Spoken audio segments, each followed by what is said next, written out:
Bismillahirrahmanirrahim. Assalamualaikum warahmatullahi wabarakatuh dan salam sejahtera. Hari ini merupakan hari ke-7 PKP kedua dilaksanakan. Jadi seperti biasa saya akan melaporkan laporan yang diberikan oleh pihak PDRM mengenai isu-isu yang berkaitan dengan kepatuhan dan sebagainya. Semalam 5 April, PDRM dan ATM telah mengadakan sebanyak 763 sekatan jalan raya di seluruh negara dan melakukan pemeriksaan ke atas 443,160 kenderaan.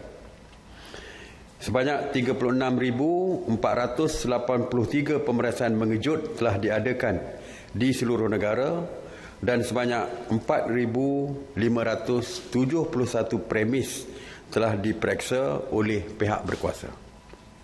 PDRM telah menahan seramai 403 individu di sekatan jalan raya kerana melanggar PKP dan sebagainya, dan angka tersebut kita lihat ianya menurun berbanding dengan 554 tangkapan sebelumnya.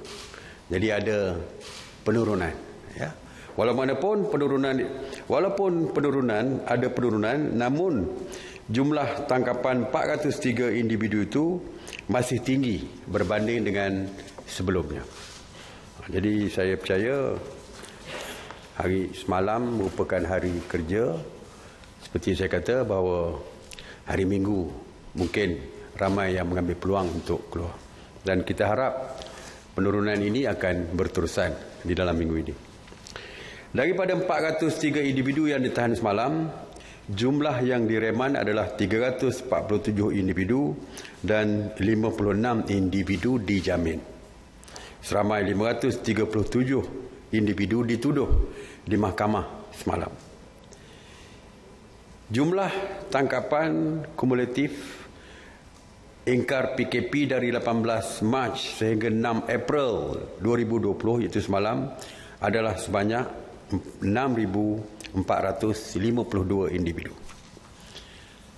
Cuma yang boleh berita yang menggembirakan kita mendapat laporan daripada pihak PDRM bahawa indeks jenayah yang berlaku di seluruh negara sepanjang tempoh PKP telah menunjukkan penurunan sebanyak 70%. Jadi kepada rakyat kita yang sentiasa memberi komen di dalam media sosial dan sebagainya mengatakan kebimbangan,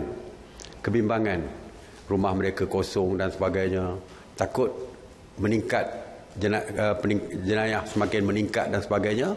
Jadi statistik yang ditunjukkan oleh pihak polis ini menunjukkan selama PKP dilaksanakan indeks jenayah menurun sebanyak 70%. Hari ini saya akan mengumumkan satu lagi perintah kawalan pergerakan diperketat ataupun EMCO, ya, MCO.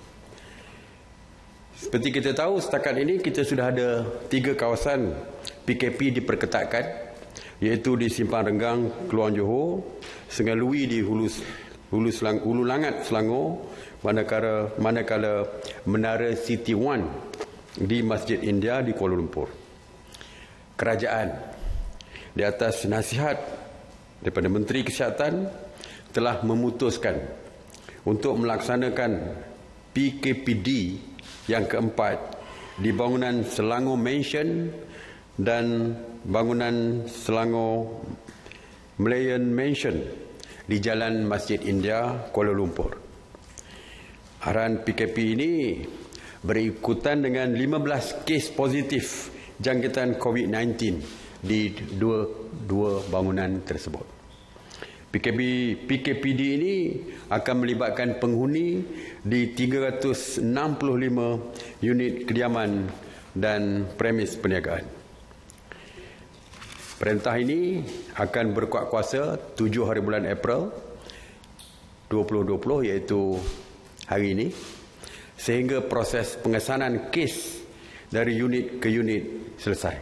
Jadi waktu 14 hari PKP ini dilaksanakan, saringan kesihatan wajib kepada setiap penghuni yang mengundi di situ.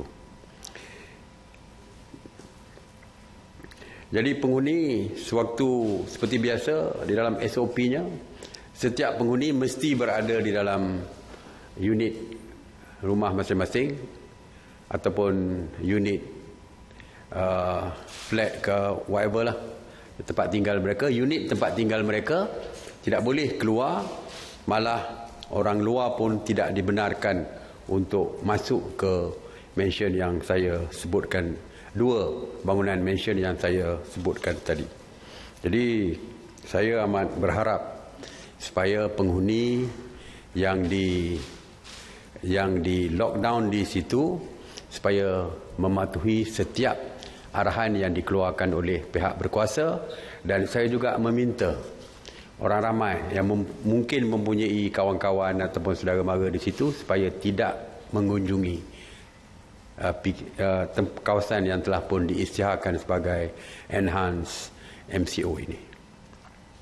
Dan seperti biasa, pihak PDRM, ATM, APM, DBKL dan Rela akan mengawal seluruh kawasan tersebut. Operasi sanitasi awam. Saya ingin maklumkan bahawa sejak 30 Mac 2020, KPKT telah melaksanakan 666 operasi sanitasi di 79 zon, termasuk 18 zon merah dan 21 zon jingga. Kesemua setakat hari ini, kesemua zon merah telah pun dinyah cemar. Semalam sebanyak 102 operasi sanitasi yang meliputi 48 zon di 13 negeri, termasuk 32 di Johor dan 14 kawasan di Kuala Lumpur. Kawasan yang turut dinyah cemar adalah 514 bangunan kerajaan, 12 projek perumahan rakyat yang melibatkan 16,476 unit rumah. Dan jumlah keseluruhan PPR yang dinyah cemar adalah 17 PPR yang melibatkan 24,077 unit rumah. Saya juga ingin melaporkan mengenai pengurusan pusat kuarantin. Setakat 6 April 2020, sebanyak 122 pusat kuarantin telah beroperasi, di mana 7,500 individu sedang menjalani proses kuarantin wajib. Di mana ada peningkatan lagi hari ini daripada jumlah semalam, iaitu pusat-pusat kuarantin yang dibuka ini. Semalam seramai 233 rakyat Malaysia pulang ke tanah air dari luar negara dan telah pun dikuarantin secara wajib. Tular di media sosial mengenai hotel bertaraf 4 bintang dan 5 bintang yang digunakan sebagai pusat kuarantin. Macam-macam lah disebutkan. Antara 2 darjat lah, berbagai-bagai lagi perkara yang disebutkan semalam. Kerajaan ingin menjelaskan bahawa sebanyak 45 buah hotel bertaraf 3 bintang ke atas telah pun diwartakan sebagai pusat kuarantin. Kerajaan membiayai kos untuk bilik dan makan terhad kepada RM150 sehari. Kos-kos lain seperti dobi dan sebagainya ditanggung oleh individu yang di kuarantin tersebut. Kenapa ada 4, 5 dan sebagainya? Seperti saya sebutkan bahawa kita telah pun mengenal pasti 45 hotel yang disenaraikan sebagai pusat kuarantin. Ya. Walau bagaimanapun ada permintaan daripada mereka yang individu yang ingin di kuarantin tersebut, ingin memohon supaya mereka boleh memilih hotel mereka sendiri. Jadi seperti saya katakan, hotel yang ditanggung oleh kerajaan adalah hotel yang kosnya 150. Jika mereka ingin memilih hotel mereka sendiri dengan bilik yang berbeza, mereka perlu membayar sendiri. Ianya tidak ditanggung oleh kerajaan. Peringkat awalnya, kita wujudkan hotel seperti ini kerana kita mendapat permohonan daripada pihak kedutaan luar misalnya. Kerana seperti saya sebutkan tadi, tiada pengecualian daripada mereka yang pulang daripada luar negara untuk dikuarantinkan, termasuk diplomat asing. Kalau mereka balik ke negara kita, mereka juga mesti dikuarantin. Jadi mereka meminta supaya mereka tinggal di hotel yang akan dibayar oleh kedutaan masing-masing.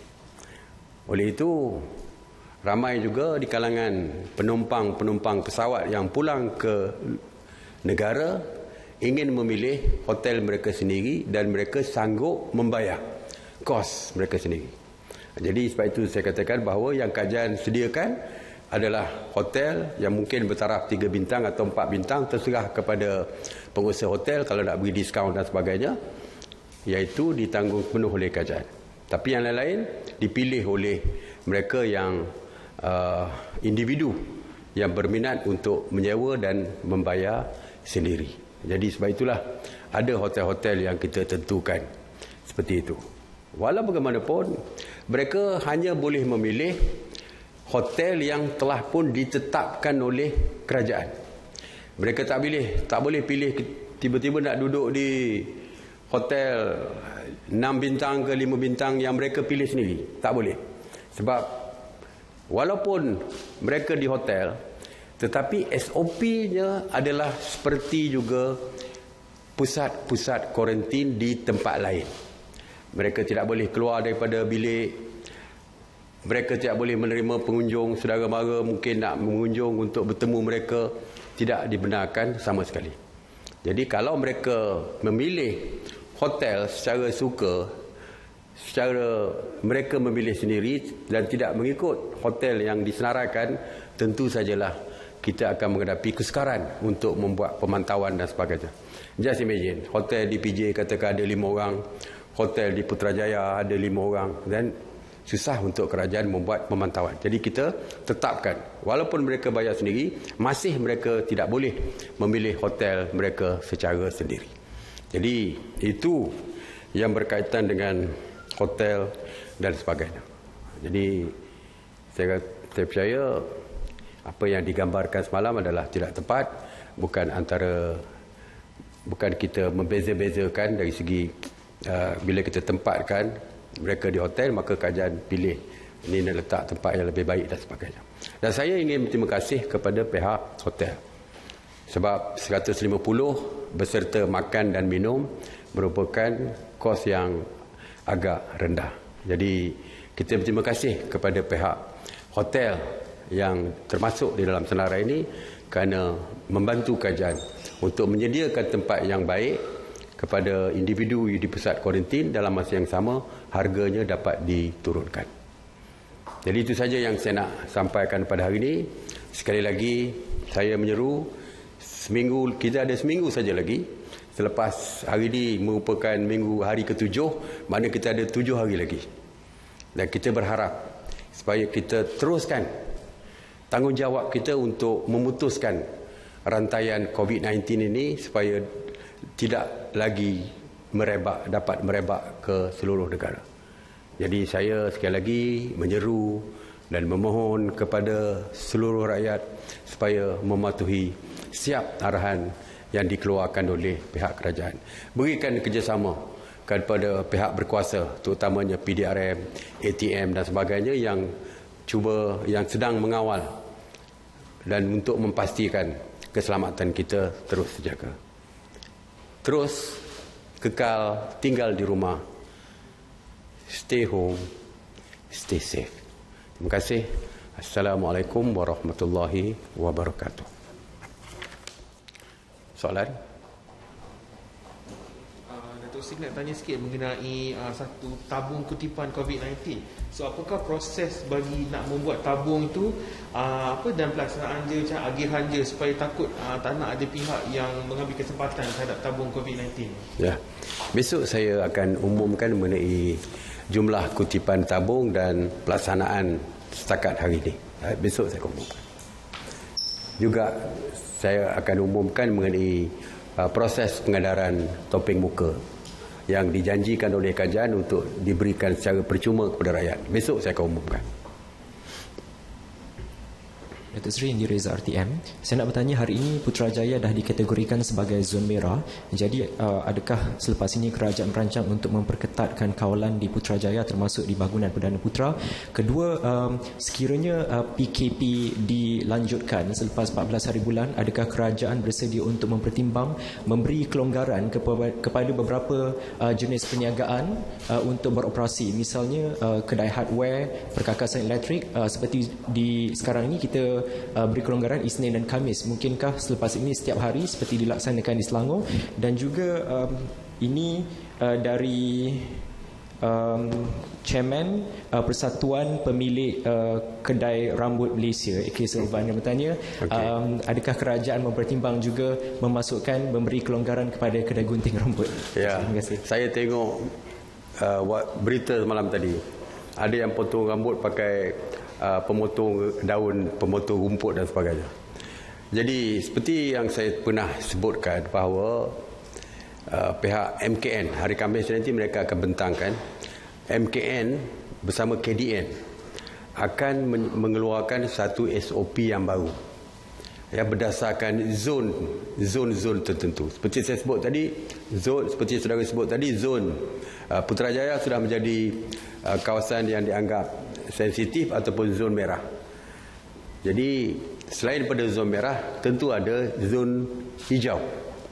Zon hijau misalnya adalah kawasan yang ada zero COVID-19, tidak ada COVID-19 positif, kosong, tidak ada apa-apa. Jadi kita sedang meneliti apakah SOP yang akan kita perkenalkan. Mungkin ada sedikit kelonggaran, mungkin saya tidak kata perkara ini dah diputuskan, akan dibentangkan. Mungkin ada sedikit kelonggaran. Kalau dah kosong, tidak ada apa-apa, mungkin mereka boleh dilonggarkan. Walaupun SOP akan diperkenalkan.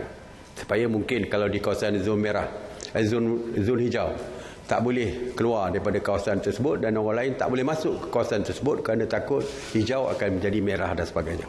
Untuk zon merah, kita juga akan menyediakan SOP yang lebih ketat dan sebagainya berbanding dengan zon hijau sebagai contoh. Mungkin kilang ataupun ada factory di zon hijau yang nak dibuka. Bolehkah pekerja daripada zon merah akan pergi bekerja di zon hijau? Kalau pekerja merah bekerja di zon hijau, mungkin zon hijau akan menjadi merah. Jadi sebab itulah detailnya akan kita umumkan selepas MKN dan KDN menyediakan SOP eligibility. Saya percaya bukan saja kedai rambut, workshop, walaupun kereta tak banyak berjalan, tak banyak bergerak di atas jalan raya, mungkin ada isu juga kerana tak start lama, bateri tak boleh pakai dan sebagainya, nak tukar bateri. Jadi banyak perkara yang dibangkitkan. Begitu juga kedai dobi misalnya. Orang bujang ramai yang tak basuh sendiri, nak hantar dobi. Sekarang tak boleh. Jadi perkara-perkara itu sedang diperhalusi oleh MKN dan KDN dari segi mengeluarkan SOP yang lebih detail bagi kita menghadapi selepas 14 hari ini selesai. Sama ada PKP akan ditamatkan, walaupun ditamatkan seperti saya sebut, akan ada juga SOP tertentu post PKP. Sebab kita tak mahu kita mengulangi apa yang berlaku di negara luar. Hong Kong misalnya, dia dah terbuka. Tiba-tiba ada lagi kes positif COVID yang menyebabkan mereka menutup balik Hong Kong. Begitu juga Singapura. Mereka dah buka. Sekarang perketatkan dari segi peraturan. Jepun, saya tak tahu. Semalam saya tengok news mengatakan hari ini Perdana Menteri akan mengumumkan emergency selama 6 bulan di beberapa kawasan di Jepun, terutamanya di Tokyo dan Osaka. Jadi kita, walaupun kita tahu rakyat rasa terlalu gelisah tak sanggup berada dalam rumah, dan kita cuba nak membantu mereka. Dalam masa yang sama kita juga kaji dari segi kesan ataupun impak kalau kita terlalu longgarkan dan sebagainya. Sebab itulah kita akan lihat ini secara yang lebih detail. Kita nak supaya ada kebebasan, tapi dalam masa yang sama kita tak mahu akhirnya apa yang kita buat selama ini, selama sebulan, kerana kesilapan kita terpaksa reverse balik keputusan kita dan kita tutup dengan lebih lama lagi. Jadi lebih baik kalau kita dapat kembalikan kehidupan seperti asal dan tidak akan berulang kembali PKP yang seterusnya. Jadi kita akan come back, kita akan umumkan apa dia detail mengenai SOP yang saya sebutkan tadi. Datuk Seri, mengenai bayaran bayaran bulanan pusat asuhan taska, mungkin di taska-taska private ada pengecualian atau sebagainya. Lagi satu mengenai ancaman serangan cyber. Adakah agensi kerajaan juga ada mendapat ancaman serangan cyber semasa tempoh PKP ini? Setakat ini saya tidak dengar laporan tentang serangan cyber terhadap agensi kerajaan ataupun kementerian-kementerian atau jabatan-jabatan kerajaan. Mengenai pusat asuhan kanak-kanak dan sebagainya, kita telah pun meminta menteri yang berkaitan untuk melihat secara detail tentang permohonan-permohonan daripada pengusaha-pengusaha pusat asuhan swasta tersebut. Okey, terima kasih. Saya nak tanya lagi macam mana pula dengan nasib rakyat Malaysia yang sekarang ni katakan terkandas di Arab Saudi. So adakah mereka dia akan bawa pulang jenis stages ke macam? Yang terkandas memang kita beri perhatian. Dia ada dua kategori rakyat kita berada di luar negara. Satu memang yang bekerja di situ dan satu memang belajar di negara tersebut. Iaitu saya dah katakan dinasihatkan supaya mereka stay put, berada di negara tersebut, ya. Tetapi yang terkandas ini mungkin kita akan Kementerian Luar akan berbincang sama ada akan dibawa balik seperti yang telah pun kita laksanakan. Kita fokus baru ni terkandas di India, terkandas kumpulan Sikh yang terkandas di Amritsar, kita bawa balik. Yang terkandas di Mesir kita bawa balik. Jadi fokusnya adalah kalau soalan dia terkandas, memang kita akan beri perhatian kepada mereka yang terkandas. Tetapi ada di antara rakyat kita yang bekerja di negara-negara luar yang jumlahnya tidak besar. Sebagai contoh, saya semalam dapat WhatsApp daripada yang berada di Chad, negara Chad, Afrika. 7 orang. Jadi kalau iaitu sedang dilihat dengan secara teliti oleh Kementerian Luar dan sebagainya. Ya, ada di Bahamas. Tak silap saya 3 orang. Takkan kita nak hantar satu pesawat untuk panggil diorang pulang, bawa diorang pulang. Tapi mungkin ada cara lain yang sedang akan dilaksanakan oleh Kementerian Luar. InsyaAllah rakyat kita yang berada di luar negara mana-mana sekalipun, kerajaan tetap akan memberikan perhatian kepada mereka. Ya. Okey. Terima kasih. Assalamualaikum warahmatullahi wabarakatuh.